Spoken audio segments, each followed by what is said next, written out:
Yo les amis, c'est Kazin, j'espère que vous allez bien et aujourd'hui j'avais envie de partager avec vous quelques petites news de coffrets qui vont sortir durant cette année. Et c'est vrai qu'en ce moment, le Pokémon Game fait la gueule, hein, c'est sûr. Mais bon, faut pas désespérer, vous allez voir. L'année sera pas si chaotique que ça. On a eu un démarrage un petit peu compliqué, c'est vrai. Je m'attendais pas à ça, hein, je vous avoue. Mais on va, je pense, tranquillement sortir de là. J'espère en tous les cas. Bref, on se reconnecte sur cette petite news de coffret sympathique. On va commencer par le coffret machine avec Ampibidou, les stars de EV9, hein, machine Ampibidou, hein, tu as vu les cartes SAR et AR, magnifique. Et on a un coffret dédié à ces deux-là. On retrouve à l'intérieur du coffret une magnifique full art version EV9, hein, c'est-à-dire que tu vois dans cette carte-là Ampibidou et derrière son dresseur. Franchement, j'adore ces cartes-là. J'ai hâte de les voir en vrai. Et alors, c'est un coffret un peu spécial parce que cette fois-ci, on aura le droit à un diorama acrylique. Alors, je sais, certains vont tirer la gueule déjà, hein, parce qu'ils vont se dire, ouais, ben, ça va alourdir la facture et on n'en veut pas. Voilà, hein, tout ce qui s'éloigne de la carte et des boosters, en règle générale, c'est pas très bien perçu. Oui, mais c'est perçu par d'autres consommateurs, comme les enfants, qui aiment particulièrement ce genre d'items. Voilà, c'est faux. Faut qu'il y en ait pour tout le monde. Hein. Pokémon, on l'a un petit peu oublié. C'est aussi pour les enfants. Voilà, ça n'a pas d'âge. Et bref, qu'est-ce qu'on retrouve donc dans ce coffret? Pas moins de 6 boosters. Voilà, donc ça c'est plutôt pas mal. Et en plus, à tous les coups, on devrait avoir des séries plutôt intéressantes parce que certainement un coffret qui va s'inscrire pour la série EV9. Donc on aura au moins 2 ou 3 boosters EV9 et on aura peut-être, je dis peut-être parce qu'on n'est jamais sûr de rien, il faut absolument pas se fier au visuel, on aura peut-être du étincelle déferlante à l'intérieur et pourquoi pas un petit recyclage d'épée et bouclier qui donnerait une petite bouffée d'oxygène supplémentaire à ce genre de coffret. Alors 6 boosters, de l'AFA, un diorama acrylique avec un background, etc. Ça va être un coffret qui va picoter. Hein. On doit être certainement au moins, je dirais, dans les 50 €, un petit peu comme les coffrets qu'on a vus avec les supports acryliques.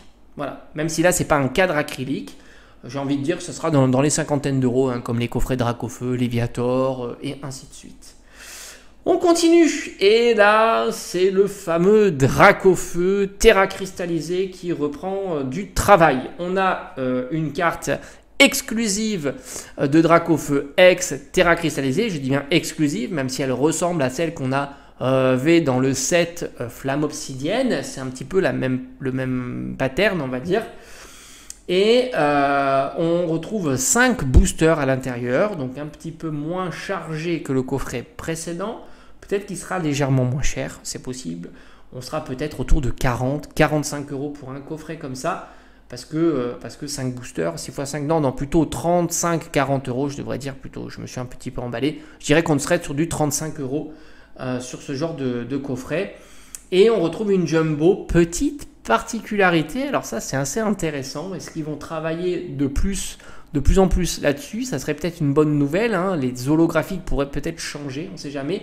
Mais il semblerait que la jumbo soit lenticulaire. Ça veut dire que suivant l'angle d'observation, tu sais, tu vois apparaître ou disparaître certaines choses. Mais ça, j'ai envie de te dire, c'est pas mal. On avait déjà vu ça, même sur des cartes holo. Je t'avais déjà montré un petit peu avec un effet de profondeur sur quelques cartes holo il y a quelques années. Hein, je pourrais plus te dire les séries où on avait cet effet un peu lenticulaire. Voilà, un effet de profondeur type hologramme plutôt. Voilà. Donc ça serait une bonne nouvelle. Moi j'aime bien les nouveautés, hein, je t'avoue, je suis très fanboy en tous les cas de ce que fait Pokémon, même si je trouve qu'il ne va jamais suffisamment loin. Mais en même temps, quand on voit ce qui se passe, quand ils font un petit peu de choses, ça risquerait d'être une catastrophe. Imagine-toi une série avec des cartes numérotées, je sais pas moi, 1 à 100, 1 à 10 000, 1 à 1000, ça risquerait d'être très très compliqué en Day One. En tous les cas, s'ils optent un jour sur ce genre de pattern, il va falloir prévoir le stock. Voilà. Je pense qu'on ne peut pas pallier à ce qu'on a vu début d'année par juste beaucoup de stock. Voilà.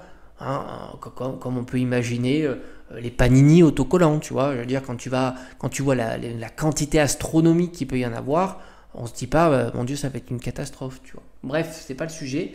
Deux jolis coffrets. Moi, je trouve les deux très sympas. Voilà, vraiment très sympa. L'idée du diorama acrylique, je valide. L'idée de la jumbo lenticulaire, je valide.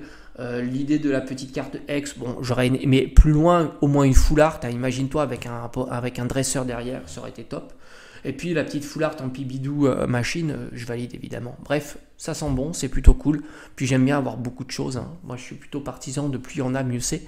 Et puis voilà, allez, à bientôt.